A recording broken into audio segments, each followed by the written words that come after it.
বন্ধুরা চলে আসলাম রান্না নিয়ে। দেখো আজকে কি রান্না করেছি। ভাতটা তো হয়েই গেছে, তোমাদের আর দেখালাম না। আর তোমার এদিকে কি বলতো, মুসুর ডাল করেছি, পেঁয়াজ পাঁচফোড়ন আর শুকনো লঙ্কা ফোড়ন দিয়ে। আর করেছি কি বলতো, বেগুন ভাজা। সকালবেলা ছেলেদের ভাত দিয়েছিলাম, ওখান থেকে কিছু বেগুন চলে গেছে, আর গোল গোল করে ভাজা করেছি বেগুন। আর এদিকে কড়াইতে তেল বসিয়েছি, এর মধ্যে দেবো পাঁচফোড়ন সোমবার। দেখো পাঁচফোড়ন হচ্ছে সোমবার দিয়ে দিচ্ছি।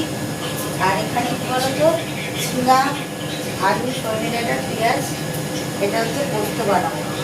আর একটা কথা বন্ধুরা, তোমার হচ্ছে প্রচণ্ড রাতে ব্যথা। দেখো তোমরা দেখে বুঝতে পারছো কি না, কদিন হচ্ছে ভালো করে ভিডিও করতে পারছি না। আগের সব পুরোনো ভিডিওগুলো ছাড়ছিলাম, পুরো মুখটা দেখেছো আমার এখানে পুরোটা ফুটে গেছে, কারণ রাতে হচ্ছে ব্যথা। একটা পোকা দাঁত আছে সেই দাঁতটাতে, হ্যাঁ পুরো যন্ত্রণা, মুখ পুরো খুলে যেতেও পারছি না, কিছু ভিডিও করে কথা বলতেও পারছি না, খুব কষ্ট হচ্ছে। তবু বলো, আর ভিডিও তো ছাড়তেই হয়, রেগুলার একটা ব্লগ দিতে হয়। তাই রান্নার ভিডিও কদিন ধরে খুব অসুবিধা হচ্ছে বলে করতে পারি। তাই দেখো আলু সজনে ডাঁটা দিয়ে মাখা মাখা, আলু করতে করছি না, আলু মানে আলুও আছে, ঝিঙাও আছে, সজনে ডাঁটাও আছে,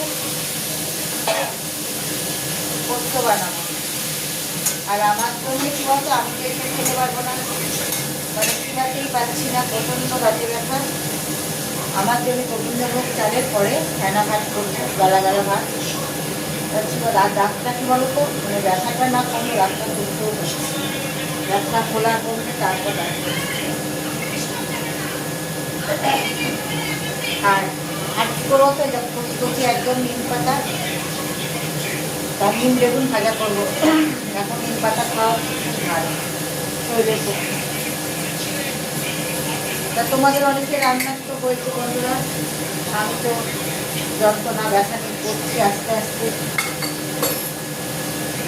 তবে খুব বেশি আজকে রান্না করতে পারিনি, মাছ টাছ এনার্জি নিয়ে আমার মাছ টাছ বার করে দিয়ে করা মানে ক্ষমতা নেই। তাই আজকে রবিবারে নিরামিষ করলাম।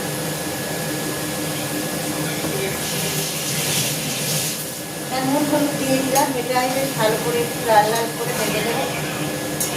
তারপরে পোস্ত আর কাঁচা লঙ্কা বাটা এর মধ্যে দেবো।